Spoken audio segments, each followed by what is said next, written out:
கர்த்தராகிய இயேசு கிறிஸ்துவினுடைய நாமத்தில் உங்களுக்கு அன்பின் வாழ்த்துதல்களை கொண்டு வருகிறோம். இந்த ஜூலை மாதத்தில் முதல் தேதியில் நானும் என் மனைவி எஃப்சிமா இணைந்து இந்த வசனத்தை உங்களோடு பகிர்ந்து கொடுக்கிறது எங்களுக்கு ரொம்ப சந்தோஷம். ஜூலை மாதத்தின் முதல் தேதியில் உங்களுக்கு வாழ்த்துதல்களை நாங்கள் கொண்டு வருகிறோம்.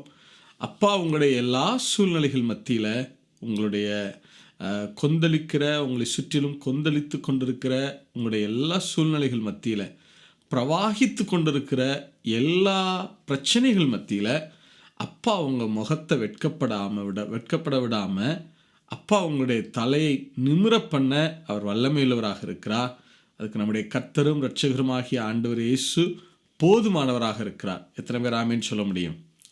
இந்த ஜூலை மாதத்தில் வருஷத்தின் மத்தியில் நிச்சயமாகவே கர்த்தருடைய கரம் உங்கள் கூட இருக்கிறத அப்பா மெய்ப்பித்து காட்டுவார்.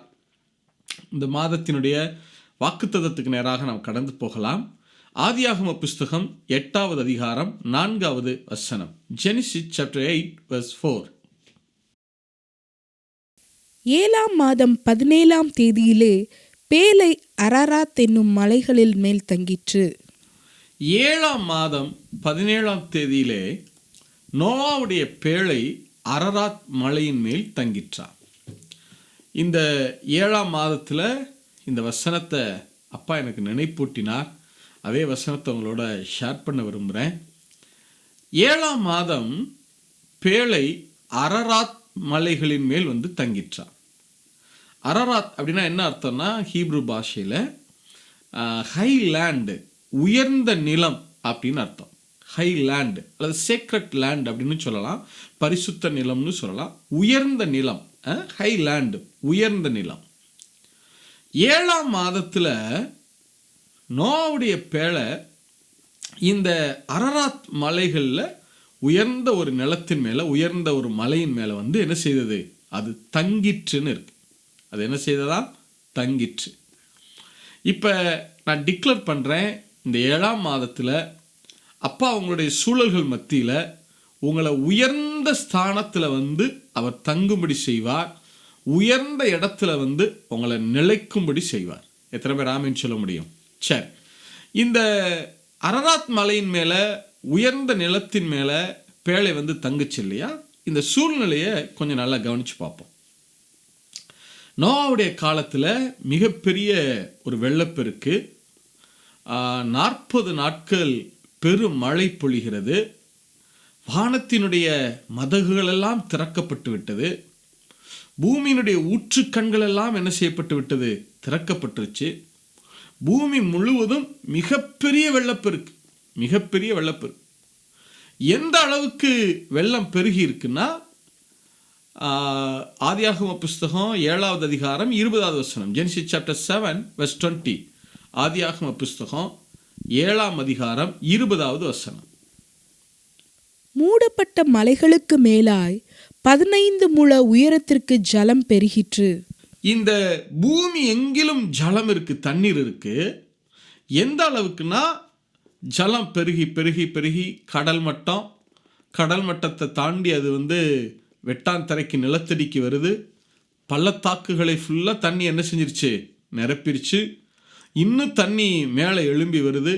மேடான நிலங்கள் எல்லாம் என்ன செஞ்சு போச்சு? நிரப்பப்பட்டு போச்சு. அது வரைக்கும் தாண்டி வராத சமுத்திரம் அப்போ என்ன செய்யுது? நிரப்பப்பட்டு எல்லையை தாண்டி என்ன செஞ்சிருக்கு? உள்ளே நுழைந்திருக்கிறது. இப்போ லேண்டு முழுவதும் மூடிடுச்சு. பள்ளத்தாக்குகள் எதெல்லாம் பள்ளமாக இருந்துச்சோ அந்த பகுதியெல்லாம் நிரம்பியாச்சு.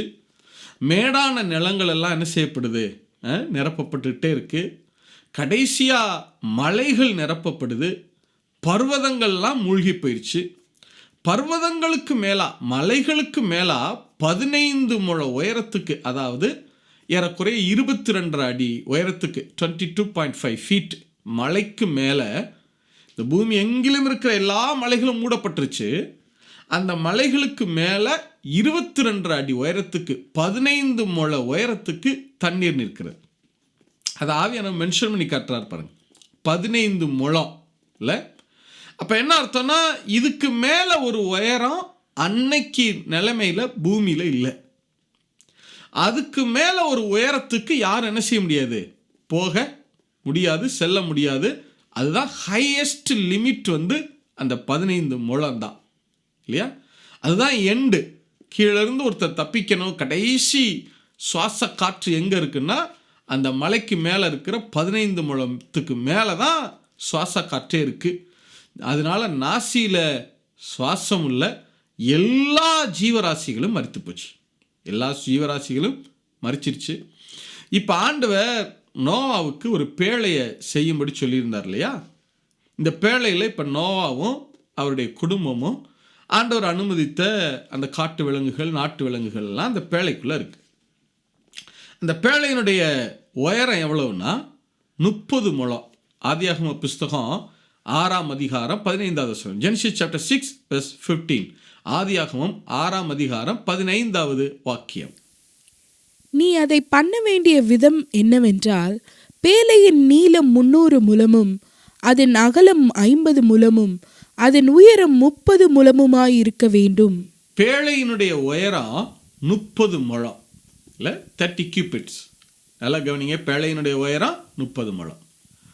ஒரு படகு இல்லை ஒரு கப்பல், அதாவது ஒரு பேழை ஒரு தண்ணீரில் மிதக்குன்னா என்ன நடக்கும்னா 1/3 தண்ணிக்குள்ளே மூழ்கிடும். 1/3 தண்ணிக்குள்ளே, அதாவது போட் இருக்குன்னா போட் தண்ணியில் மிதக்கணும்னா தண்ணிக்கு மேலேயே மிதக்காது இல்லையா? அந்த போட்டுடைய அடிப்பாகம் வந்து கொஞ்சம் என்ன செஞ்சுருக்கோம், தண்ணிக்குள்ளே சிங்க் ஆகிருக்கும், தண்ணீரில் மூழ்கி இருக்கும். இப்போ நோவாவுடைய பேழை 30 முழம். அப்போ 1/3 10 முழம். நோவாவுடைய அந்த பேழையில் மேலே 20 முழம் தண்ணிக்கு மேலே இருக்குது. 20 முழம் தண்ணிக்கு மேலே இருக்குது. கீழே இருக்கிற 10 முழம் மட்டும் தண்ணிக்கு உள்ள என்ன செஞ்சிருக்கு, முங்கிருக்கு. இதுதான் சுச்சுவேஷன். இப்போ இந்த பேழை எல்லா தண்ணீர் மேலே என்ன செய்யுது, மிதந்து கொண்டு வருது, மிதந்து கொண்டே இருக்குது. அரராத் மலைக்கு மேலே, அந்த மலைகள் உச்சபட்ச மலைகளுக்கு மேலே 15 முழம் தண்ணி இருக்குது. அப்படின்னா என்ன அர்த்தம்னா நல்லா யோசிச்சு பாருங்களேன். மலைக்கு மேலே 15 முழம் தண்ணி நிற்குது. அந்த 15 முழத்துக்கு மேலே அப்பா இந்த பேழையை மிதக்க பண்ணுறார். 15 முழத்துக்கு மேலே அப்பா இந்த பேழையை மிதக்க பண்ணுறார். இப்படி கூட சொல்லலாமே, உங்களுக்கு புரிய முடியும் அப்படி சொல்கிறேனே. நோவாவுடைய பேழையினுடைய கீழ்ப்பகுதி 10 முழம், மேலே 20 முழம் தண்ணிக்கு வெளியில் இருக்குது, மேலே இருக்குது. 10 முழம் மட்டும் தண்ணிக்குள்ளே இருக்குது. ஆனால் கீழே இருந்து மலையிலேருந்து தண்ணி, மலை முகட்டிலேருந்து தண்ணீர் எவ்வளோ உயரம்னா 15 முழம் உயரம். அப்போ 15 முழத்தில் 10 முழம் பேழை இறங்கி இருக்கு, உள்ளே இறங்கி இருக்குன்னா இன்னும் எத்தனை முழம் இருக்குன்னு அர்த்தம், 5 முழம் பாக்கி இருக்குது. நல்லா யோசிச்சு பாருங்களேன். ஒரு பேழை மிதக்கணும்னா 1/3 உள்ளே இருக்கணும், மீது 2 என்ன செஞ்சுருக்கணும், வெளியே இருக்கணும். அப்போ தான் பேழை மிதக்கும். அப்போ இங்கே ஆண்டவர் கரெக்டாக என்ன செஞ்சுருக்காருன்னா, பேழையினுடைய 10 முழம் தண்ணிக்குள்ளே இருக்குது, அதுக்கு கீழே ஒரு 5 முழம், 5 முழத்தில் அந்த மலையினுடைய முகட்டு இருக்குது. அப்போ கரெக்டாக என்ன செஞ்சுருக்காருன்னா, இந்த தண்ணீர் எவ்வளவு தூரம் வருதுன்னா பேழை எவ்வளவு தூரம் சேஃபாக ட்ராவல் ஆகுமோ, அதாவது அதுக்கு மேலே 1 முழம், 15 முழம் இல்லாமல் 16, 17 முழம் தண்ணி போயிருந்தா கூட பேழை என்ன செஞ்சிடும், தண்ணியில் முங்கிடும் இல்லை? அந்த அந்த அந்த அதை மிதப்பதற்கான சரியான அளவு என்ன செய்யாது, கிடச்சிருக்காது. 15 முழம் உயரம், 15 முழம் உயரம் 1 முழம் கூடியிருந்தா கூட பேழை என்ன செய்யாது, அப்போ வந்து மிதக்காது. அப்போ ஆண்டவர் நல்லா கவனிங்களேன், முழு உலகம் எங்கும் தண்ணீர் இருக்குது, 1 முழம் கூட எக்ஸ்ட்ராவாக போகிறதுக்கு அப்போ அனுமதிக்கவே இல்லை பாருங்க. ஜலம் பூமியின் மேல் 150 நாள் மிகவும் பிரவாகித்து கொண்டிருந்தது. ஜலம் பூமியின் மேல் 150 நாள் வரைக்கும் என்ன செஞ்சு கொண்டிருந்ததா, மிகவும் பிரவாகித்து கொண்டிருந்ததா. அப்போ நல்லா யோசிச்சு பாருங்களேன், ஜலம் எல்லாவற்றையும் மூடி 15 முழம் உயரத்துக்கு போயிடுச்சு. இதுதான் அந்த பேழை மிதப்பதற்கான பாதுகாப்பான உயரம். இப்போ பேழையினுடைய அந்த கீழ் அடிப்பகுதிக்கும் மலைக்கும் நடுவில் கேப் வந்து 5 முழம் உயரம் இருக்குது. மலை முகட்டுக்கும் அந்த பேழையினுடைய அடிப்பகுதிக்கும் அடிபாகத்துக்கும் பாட்டம் சைடுக்கும் 5 முழம் உயரம், 7.5 அடி உயரம், 7.5 ஃபீட் வந்து என்ன இருக்குது, கேப் இருக்குது. இதுதான் அந்த பேழை சேஃபாக மிதப்பதற்கான உயரம். அப்போ என்ன அர்த்தம்னா, உலகத்தையே அந்த வெள்ளப்பெருக்கு அழிச்சுக்கிட்டே இருந்தால் கூட அந்த வெள்ளப்பெருக்கு எது வரைக்கும் உயர்ந்து போகுது தெரியுமா? பேழை எந்த அளவு சேஃபாக மிதக்குமோ அந்த அளவு வரைக்கும் தான் அது போகுது. பேழையினுடைய பாதுகாப்பையோ அதோடைய ஸ்திரத்தன்மையோ கெடுக்கிற எந்த உயரத்துக்கும் ஆண்டவர் அந்த பிரவாகத்தை, அந்த வெள்ளப்பெருக்க அனுமதிக்கலை. இல்லை, நான் உங்களுக்கு சொல்கிறேனே, நீங்கள் நினைக்கலாம், பிரதர் இந்த எல்லைகளில் சுற்றிலும் எனக்கு நிறையா பிரச்சனை பிரதர், நான் இதுக்கு தாண்டி பிரச்சனை வராது, கடன் இந்த அளவுக்கு தாண்டி போகாது, வியாதி இந்த அளவுக்கு மேலே போகாது, பிரச்சனை இந்த அளவுக்கு மேலே போகாதுன்னு நினச்சேன். ஆனால் சமுத்திரம் கரையை கடந்து வந்த மாதிரி கடந்து வந்துருச்சு பிரதர். என்னுடைய பள்ளத்தாக்குகள் ஃபுல்லாக அது நிரப்பிடுச்சு. என்னுடைய ஸ்டோரேஜஸ் என்னென்ன இருந்துச்சோ, பைபிளில் பள்ளத்தாக்குகளை ஆண்டவர் ஸ்டோரேஜாக யூஸ் பண்ணுறார். இல்லை, என்னுடைய ஸ்டோரேஜ் எல்லாமே போச்சு பிரதர், என் சேவிங்ஸ் எல்லாமே போச்சு பிரதர், எல்லாவற்றையுமே அழிச்சிருச்சு. நான் இதெல்லாம் உச்சபட்ச மேடான இடம், இதெல்லாம் சேஃபான இன்வெஸ்ட்மெண்ட்டு அல்லது சேஃபான ஜாப்பு, இதெல்லாம் சேஃபான ரிலேஷன்ஷிப்பு, இதெல்லாம் பாதுகாப்பாக இருக்கும், இது என்றைக்குமே சேதமாகாது, மூழ்கி போகாது அப்படின்னு நான் எதெல்லாம் நினச்சிருந்தேனோ அந்த மேடான காரியங்கள் எல்லாமே மூழ்கிடுச்சு பிரதர். உச்சபட்சமாக இதுக்கு மேலே தண்ணி வர வாய்ப்பே இல்லை அப்படின்னு நான் எதெல்லாம் மலை போல் நம்பியிருந்தனோ அந்த பர்வதங்களையெல்லாம் தாண்டி வெள்ளப்பெருக்கு மேலே போயிடுச்சு பிரதர். எல்லாமே லைஃப் முடிஞ்சிருச்சு பிரதர். அப்படி என்னை சுற்றிலும் வெள்ளப்பெருக்கு பிரவாகித்து கொண்டு இருக்கு பிரதர். அவ்வளவு சூழ்நிலை, அவ்வளவு இடுக்கம், அவ்வளவு பிரச்சனைகள் இருக்குது. எதையுமே யார்ட்டையும் சொல்ல முடியல. என்னை சுற்றி இருக்கிற எல்லாமே அழிந்து போச்சு. நீங்கள் என்ன வேணால் நினைக்கலாம் பிரதர். இந்த 7ஆம் மாதத்தில் அப்பா உங்களுக்கு சொல்கிற வார்த்தை என்ன தெரியுமா? உன்னை சுற்றிலும் எவ்வளவு வெள்ளப்பெருக்கு சூழ்ந்திருந்தாலும் பெருகி இருந்தாலும் அந்த வெள்ளப்பெருக்குக்கு மேலான ஒரு இடத்துல தான் அப்பா உங்களை பாதுகாப்பாக வச்சுருக்கார். உங்களை மூழ்கடிக்க பண்ணுகிற எந்த அளவுக்கும் அந்த வெள்ளப்பெருக்கு போகாது. இல்லை, நோவாவுடைய பேழைக்கு சில ஒரு ஒரு அடி உயரம், ஒரு முழ உயரம் அந்த வெள்ளப்பெருக்கு போயிருந்துச்சுன்னா, இன்னும் கொஞ்சம் போயிருந்துச்சுன்னா பேழையினுடைய ஸ்திரத்தன்மை என்ன செஞ்சுருக்கோம்? அங்கே அசைஞ்சிருக்கும். பேழை அங்கே கவுந்திருக்கு என்ன இருக்குது? வாய்ப்பு இருக்குது. ஆனால் முழு உலகத்தையுமே அந்த வெள்ளப்பெருக்கு அழிச்சிச்சு. ஆனால் நோவாவின் பேழை அந்த வெள்ளப்பெருக்கு என்ன செஞ்சிச்சு? பாதுகாத்துச்சு. இல்லை, அதனால தான் புதிய ஏற்பாட்டில் சொல்லும்போது நோவாவும் அவனோடு இருந்த ஜனங்களும் அவனோடு இருந்த அவனுடைய குடும்பத்தாரும் ஜலத்தினாலே காக்கப்பட்டார்களாம். உலகத்தையே அந்த ஜலம் அழிச்சிச்சு. ஆனால் நோவாவையும் அவனுடைய குடும்பத்தையும் ஜலத்தினாலே காக்கப்பட்டார்கள். 1 Peter chapter 3 verse 20. 1 பேதுரு புஸ்தகம் 3வது அதிகாரம் 20வது வசனம். அந்த ஆவிகள்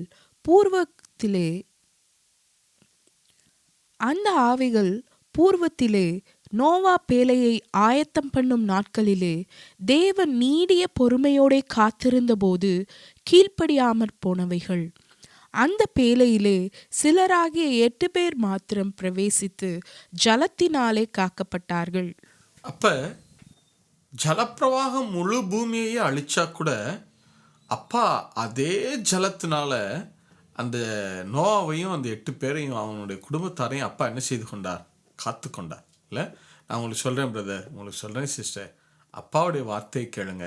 உங்களை சுற்றிலும் என்ன சூழ்நிலைகள் பிரவாகித்தாலும் அது உங்களை விழ பண்ணுகிற, உங்களை தோற்க பண்ணுகிற, உங்கள் முகத்தை வெட்க பண்ணுகிற அளவுக்கு ஒரு நாள் விட போகிறதில்ல. 1 இன்ச்சு கூட அது தன்னுடைய இடத்த விட்டு மேலே என்ன செய்ய போகிறதில்ல, வரப்போகிறதில்ல. இந்த உலகமே அதனுடைய அழிவின் கரங்களுக்குள்ளே இருந்தால் கூட, இந்த உலகமே ஜலப்பிரளயத்தினுடைய வெள்ளப்பெருக்கினுடைய அழிவுக்குள்ளே தான் இருந்துச்சு இல்லையா? எல்லாவற்றையுமே அது மூழ்கடிச்சிருந்துச்சு. அதனுடைய கைக்குள்ளே அடங்காத, அந்த வெள்ளப்பெருக்கினுடைய ஆளுகைக்குள்ளே வராத ஒன்றுமே கிடையாது. அந்த வெள்ளப்பெருக்குள்ளே அடங்காத, வெள்ளப்பெருக்கினுடைய ஆளுகைக்குள்ளே அதால் அழிக்கப்பட முடியாத ஒன்றுமே இல்லை. எல்லாவற்றுக்கும் மேலே அந்த வெள்ளப்பெருக்கு நின்றுச்சு. ஆனால் அதுக்கும் மேலாக அப்பா அந்த பேழையை தூக்கி வச்சார் பாருங்க. இல்லை, அதான் அப்பாவுடைய கிருபை. நான் சொல்கிறேன், உங்களுடைய சுச்சுவேஷன் எல்லாமே சத்துருடைய கைக்குள்ளே போன மாதிரி தெரியலாம், அழிஞ்சு போன மாதிரி தெரியலாம், எல்லாமே உங்கள் கை மீறி போனது போல் தெரியலாம். ஆனால் உங்களுக்கு ஒன்று சொல்கிறேன், அப்பா உங்களை இன்னும் அவர் கரத்தில் தான் வச்சுருக்காரு. நீங்கள் கிறிஸ்துவனுடைய பேழைக்குள்ளே அவருடைய சரீரத்துக்குள்ளே தான் இருக்கிறீங்க. கிறிஸ்துவோட நீங்கள் ஐக்கியமாக இருக்கிறீங்க. அப்பா இன்னும் உங்களை அழிக்க முடியாத உச்சத்தில் தான் கர்த்தர் உங்களை உயர்த்தி வச்சுருக்கார். எத்தனை பேர் ஆமேன்னு சொல்ல முடியும் இல்லை? சரி, அப்போ ஒன்றுக்கு கவலைப்படாதீங்க. சூழ்நிலை என்னவா வேணா இருக்கட்டும், மனம் தளர விடாதீங்க, தைரியமாக இருங்க. இன்னும் உங்களுக்கு நம்பிக்கை இருக்கிறது. அப்பா உங்களுக்கும் மலைமுகட்டுக்கு நடுவில் சேதப்பட முடியாத ஒரு உச்சத்தில் உயரத்தில் தான் அப்பா உங்களை வச்சுருக்கார். எத்தனை பேர் ஆமேன்னு சொல்ல முடியும்? சரி, அடுத்து இன்னொரு காரியத்தை பார்க்கலாம். ஆதியாகமம் புஸ்தகம் 8ஆம் அதிகாரம் 4-5 வாசிக்கலாம். ஆதியாகமம் 8ஆம் அதிகாரம் 4-5 வசனங்கள். Genesis chapter 8 verse 4 and 5. 7ஆம் மாதம் 17ஆம் தேதியிலே பேலை அரராத் என்னும் மலைகளின் மேல் தங்கிற்று. 10ஆம் மாதம் மட்டும் ஜலம் வடிந்து கொண்டே வந்தது.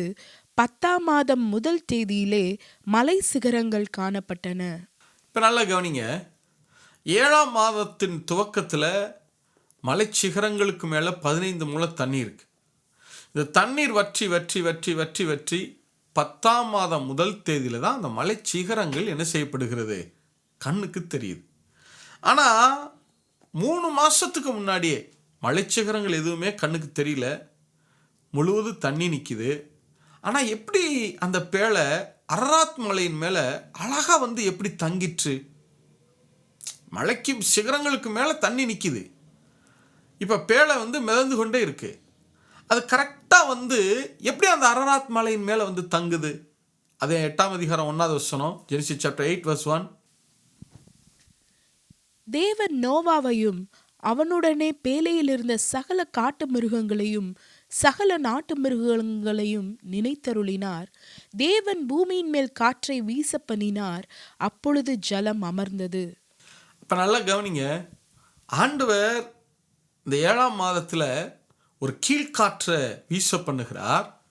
அந்த கீழ்காற்று என்ன செய்யுதுன்னா பேழையை நகர்த்தி கொண்டு வந்து கரெக்டாக அரராத் மலையின் உச்சின் மேலே வந்து அதை என்ன செய்ய பண்ணுது? சேஃபாக நிற்க பண்ணுது. இன்னும் மலை உச்சி தெரியல, கண்களுக்கு அது என்ன செய்யலை, புலப்படலை. மலை உச்சி எந்த இடத்துல இருக்குது, எப்படி அதில் போய் நிற்கிறதுன்னு எதுவும் என்ன நோவாவுக்கு பேழைக்குள்ளே இருக்கிற நோவாவுக்கு எதுவும் என்ன செய்யாது, தெரியாது. ஏன்னா அவர் எதுவும் பேழையை ட்ரைவ் பண்ணலை. இப்போ இருக்கிற மாதிரி போட்டையோ கப்பலையோ ட்ரைவ் பண்ணி கொண்டு போகிறாங்கல்ல துறைமுகத்தை நோக்கி, அது மாதிரிலாம் அவர் ட்ரைவ்லாம் பண்ணலை. பேழை தானாக மிதந்துட்டுருக்கு. அவரால் ஒரு இடத்துல கொண்டு போய் பேழை என்ன செய்யவும் முடியாது, நிறுத்தவும் முடியாது. நங்கூரமோ ஆங்கரோ எதுவுமே என்ன செய்யாது பேழைக்கு இல்லை. இப்போ அந்த பேழை வந்து தண்ணி மேலே ஜலத்தின் மேலே நகர்ந்துகிட்டே இருக்கு. ஆனால் கர்த்தர் ஒரு கீழ்காற்றை வீச பண்ணுகிறார். அந்த கீழ்காற்று கரெக்டாக அந்த பேழையை அந்த அரராத் மலையின் மேலே, அந்த உயர்ந்த நிலத்தின் மேலே கொண்டு போய் அதை தங்க பண்ணிற்று. இல்லை, இங்கிலீஷில் ரொம்ப நல்லா இருக்கும். ஆர்க் வேர் ரெஸ்டட். இல்லை, அந்த ஆர்க் வாஸ் ரெஸ்டட். அந்த பேழை போய் கரெக்டாக அந்த மலையின் மேலே, அரராத் மலையின் மேலே தங்கிற்று. அரராத் மலையின் மேலே தங்கிற்று. அப்போ என்ன அர்த்தம்னா, இதை சில ரபிகள் இப்படி சொல்லுவாங்க, எப்படி ஆண்டவர் கீழ்காற்றை வீசப்படின உடனே செங்கடல் அப்படி பிளந்து ஜனங்களுக்கு வழிவிட்டதோ, அதை போல் ஆண்டவர் அரராத் மலையின் மேலே அந்த அந்த ஜலப்பிரவாகத்தின் மேலே கீழ்காற்றை வீச பண்ணின உடனே அந்த ஜலத்தை பிளந்து கொண்டு, எது பேழைக்கு முன்னாடி ஜலத்தை பிரித்து அந்த பேழையை கரெக்டாக கொண்டு வந்து எங்கே நிறுத்துதான், அந்த அந்த அந்த கீழ்காற்று வந்து எதிர் மேலே கொண்டு வந்து நிறுத்துது, அரராத் மலையின் மேலே கரெக்டாக கொண்டு வந்து நிறுத்துது, அந்த உயர்ந்த நிலத்தின் மேலே. இல்லை, நான் உங்களுக்கு சொல்கிறேன் பிரதர், உங்களுடைய சூழ்நிலைகள் என்னவாக இருந்தாலும், எங்கே போகிறோம், எந்த இடத்துல தங்க போகிறோம், நம்ம டெஸ்டினேஷன் என்ன, நமக்கு எது பாதுகாப்பு, எதுவுமே உங்களுக்கு தெரியலைனாலும் அப்பா உங்களை உயர்ந்த ஸ்தானங்களில் நிற்க பண்ண வல்லமையிலவராக இருக்கிறார். உங்கள் சுற்றில வெள்ளப்பெருக்கு இருக்கலாம், உங்களுக்கு கண்காண ஒன்றுமே தெரியாமல் இருக்கலாம், உங்களுக்கு நிற்பதற்கு நிலை இல்லாமல் இருக்கலாம், பிடித்து கொள்வதற்கு ஒரு ஆதரவு இல்லாமல் இருக்கலாம், உதவி செய்வதற்கு ஆட்கள் இல்லாமல் இருக்கலாம், நம்பிக்கைக்குரிய எந்த காரியமும் உங்கள் கண்களில் படாமல் இருக்கலாம், தென்படாமல் இருக்கலாம். ஆனால் ஆவியானவர் தன்னுடைய கரத்தின் கிரியைகளை உங்கள் மேலே கொண்டு வருவார் பாருங்க. நான் டிக்ளேர் பண்ணுறேன், இந்த 7வது மாதத்தில் ஆவியானவர் உங்களை நோக்கி தன்னுடைய காற்றை வீச பண்ணுவார்.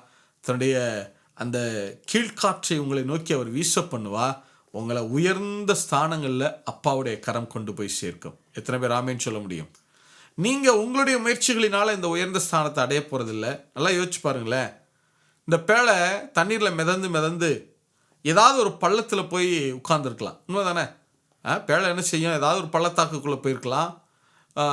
தண்ணீர் வற்றி அப்படி தானே இப்போ நோவா நினச்சிருப்பார். எங்கேயாவது ஒரு இடத்துல ஆண்டவரே, ஒரு சர்ஃபேஸான இடத்துல நான் போய் நின்றணும், நல்ல வெட்டாந்தரையில் பூமியில் போய் நின்றணும், அங்கே போய் நின்றணும், இங்கே போய் நின்றணும், நான் போய் ஒரு கடலான பகுதிக்குள்ளே ஆழத்துக்குள்ளே போய் நின்றக்கூடாது. ஒரு யோசிச்சு பாருங்களேன். தண்ணீர் வற்றி சமுத்திரம் இப்போ ஜலம்லாம் ஒதுங்கி இருக்கு இல்லையா? இவர் சமுத்திரத்துக்குள்ளே போய் இருந்தார்னு வைங்க, பேழை எப்படி நகர்த்தி கொண்டு போகிறது? பேழை எப்படி ஓட்டி செல்றது? இல்லை ஏதாவது ஒரு பள்ளத்தாக்குக்குள்ளே பெரிய பர்வதங்களுடைய ஆழ பள்ளத்தாக்குகள், பல ஆயிரம் அடி ஆழத்தில் உள்ள பள்ளத்தாக்குகளில் போய் பேழை போய் நின்றுச்சுன்னு வச்சுக்கிறோங்க. தண்ணீர் வற்றின உடனே என்ன செய்ய முடியாங்கிறது? எப்படி இவர் ஏறி வருவார்? எங்கே போவார்? அப்போ கரெக்டாக ஆண்டவர் கொண்டு போய் அந்த உயர்ந்த ஸ்தானத்தில் கொண்டு போய் அதை நிறுத்துறார் பாருங்களேன். நான் உங்களுக்கு சொல்கிறேன் பிரதர், உங்களுக்கு வழியே தெரியலைனாலும், உதவி செய்ய ஆதரவே இல்லைனாலும், ஆட்களே இல்லைனாலும், எங்கே போய் நிற்க போகிறோன்னு கூட உங்களுக்கு தெரியலைனா கூட உங்களுக்கு உத்தரவாதம் உண்டு. ஆவியானவர் உங்களை உயர்ந்த ஸ்தானத்தில் நிற்க பண்ண வல்லமையுள்ளவராக இருக்கிறார். நான் டிக்ளேர் பண்ணுறேன். எப்படி 7ஆம் மாதத்தில் ஆண்டவர் நோவாவை நினைத்தருளி கீழ்காற்றை வீச பண்ணினாரோ, உங்களையும் நினைத்தருளி அப்பா கீழ்காற்றை வீச பண்ணுகிறார். நினைக்கிறதுனா மறந்துட்டு அப்புறம் நினைக்கிறதுன்னு அர்த்தம் கிடையாது. நினைக்கிறதுனா என்ன அர்த்தம்னா, சஃபரிங் டு சால்வேஷன், பிரச்சனையிலிருந்து அடுத்த கட்டத்துக்கு கொண்டு வருது. பிரச்சனையில் இருக்கிற ஒரு மனுஷனுக்கு ஒரு நியூ பிகினிங்கை கொடுக்குறது. அதுக்கு பேர் தான் நினைத்தருளினார். அப்படிங்கிறது அர்த்தம் என்னன்னா, சஃபரிங் டு சால்வேஷன். பிரச்சனைகளில் இருக்கிற ஒரு மனுஷனை அடுத்த கட்டத்துக்கு ஒரு நியூ பிகினிங்க்கு கொண்டு வருது. அப்போ நான் டிக்ளேர் பண்ணுறேன், இந்த 7ஆம் மாதத்தில் நோவாவை நினைத்தருளின தேவன் உங்களையும் நினைத்தருளி உங்கள் சஃபரிங்ஸ் எல்லாவற்றின் மத்தியில் உங்களுக்கே தெரியாத, நினைத்து பார்க்க முடியாத அந்த உயர்ந்த நிலத்தில், அந்த அரராத்தில் கொண்டு வந்து அப்பா உங்களுடைய கால்களை நிற்க பண்ணுவாராக. நான் டிக்ளேர் பண்ணுறேன், உங்களை சுற்றிலும் வெள்ளங்கள் இருக்கும், நீங்கள் நின்றுவீங்க. நின்னாலும் சுற்றி பார்த்தா தண்ணி தான் இருக்கும். ஆனால் நான் சொல்கிறேன், நீங்கள் உயர்ந்த ஸ்தானத்தில் உங்களை நிற்க பண்ணுவார் பாருங்கள். நிற்க பண்ணிட்டு உங்களை சுற்றி இருக்கிற அந்த ஜலத்தை கொஞ்சம் கொஞ்சமாய் அவர் வற்ற பண்ணுவார். கொஞ்சம் கொஞ்சமாய் அவர் வற்ற பண்ணுவார். உங்கள் பிரச்சனைகள் எல்லாவற்றையும் அவர் கொஞ்சம் கொஞ்சமாய் வற்ற பண்ணுவார். இந்த 7ஆம் மாதத்தில் உங்களுடைய கால்கள் உயர்ந்த ஸ்தானத்தில் நிற்கப் போகிறது. உங்களை சுற்றி இருக்கிற எல்லா பிரச்சனைகளும் கொஞ்சம் கொஞ்சமாய் வற்றுகிறதை உங்கள் கண்கள் பார்க்க போகிறது. ஒரு நாள் இந்த அரராத்தினுடைய உச்சத்தில் நீங்கள் நிற்கிறத சமஸ்த உலகமும் பார்க்கும். எத்தனை பேர் ஆமேன்னு சொல்ல முடியும்? ஒன்றுக்கும் கவலைப்படாதீங்க. இந்த மாதத்தில் உங்களுக்கு உயர்ந்த நிலம் ஆயத்தமாயிற்று. நீங்கள் போய் சேர வேண்டிய உயர்ந்த நிலத்தை அப்பாவுடைய கண்கள் பார்த்து விட்டது. அவர் உங்களுக்கு முன் குறிச்சிருந்த அந்த இடத்தை நோக்கி கீழ்காற்று உங்களை இழுத்து கொண்டு போக போகுது. ஆவியானவரே உங்களை நடத்தி கொண்டு போக போகிறார். அந்த உச்சத்தில் அவர் உங்களை பாதுகாப்பாக லேண்ட் பண்ண போகிறார். எத்தனை பேர் ஆமேன்னு சொல்ல முடியும்? சரி, நான் கண்களை மூடி ஜெபிக்கலாம். நல்ல தகப்பனே, உங்களுடைய சமூகத்தில் வருகிறோம். ஆண்டவரே, உங்களுடைய பாதத்தில் உங்கள் பிள்ளைகளுக்காக நாங்கள் நிற்கிறோம்.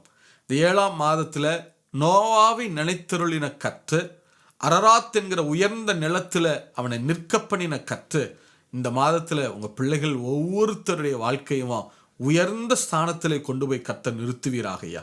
அவங்களுக்கு தெரியாமல் இருக்கலாம், எங்கே போய் நிற்க போகிறோம், எப்படி நிற்க போகிறோம், இது எவ்வளமாய் முடியுமோன்னு தெரியாமல் இருக்கலாம்.